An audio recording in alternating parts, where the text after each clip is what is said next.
जनाब सदर, पेश करदा करारदाद हम आजाद हैं। हमसे मुराद पाकिस्तान में जीता जागता सांस लेता एक एक इंसान, और आजाद से मुराद बेखौफ, लेकिन हमारे सरों पर तो हर वक्त खौफ की तलवारें मंडराती हैं। आजाद से मुराद खुद मुख्तार, लेकिन हमारे सियासतदान तो कचकोल थामे अमेरिका के सामने अपनी कौम की हमियत का सौदा करते हैं।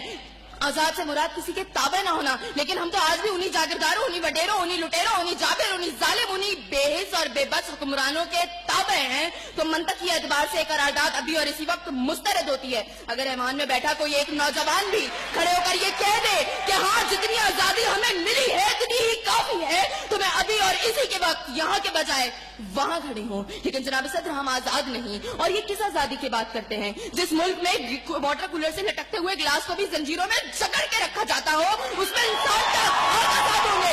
जनाब सदर, हम आजाद नहीं है। जनाब सदर, असल में मवाफकत में आने वाली मुकर्ररा खुद को डिज्नीलैंड की प्रिंसेस समझती हैं, क्योंकि ये जो कहानी हमें सुनाती रही वो पाकिस्तान तो हमने कभी देखा ही नहीं। जनाब सदर, जिस मुल्क के सियासतदानों की तरक्की का आलम ये हो कि उनकी दौलतों में दिन दुगनी और रात चुगनी होती हो, और तरक्की का दारोमदार ये हो, तो फिर मैं कैसे कहूँ कि हम आजाद हैं? जिन मुल्क के सियासतदानों के नाम पनामा लीक्स में लीक होते हो और स्टोर मचने पर फकत अवाम को लैपटॉप स्क्रीन का लॉलीपॉप दे जाता हो, तो मैं कैसे कहूँ कि हम आजाद हैं?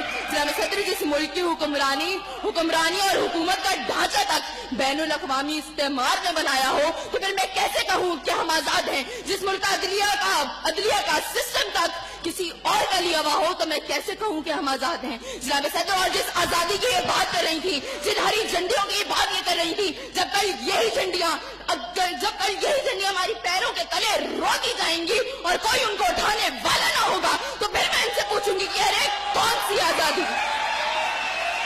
जनाब सदर, हम आजाद नहीं कि जब कश्मीर में हमारे भाइयों को मार मार के उनका भुतस निकाला जा रहा था, तो हम भारतीय मूवी सुल्तान को पाकिस्तान में सबसे मकबूल तरीन फिल्म बनाने में मसरूफ थे। तो मैं कैसे कहूँ कि हम आजाद हैं? जब बॉर्डर के पार हमारे मुसलमान भाइयों को मारा जा रहा था, तो मेरे मुल्क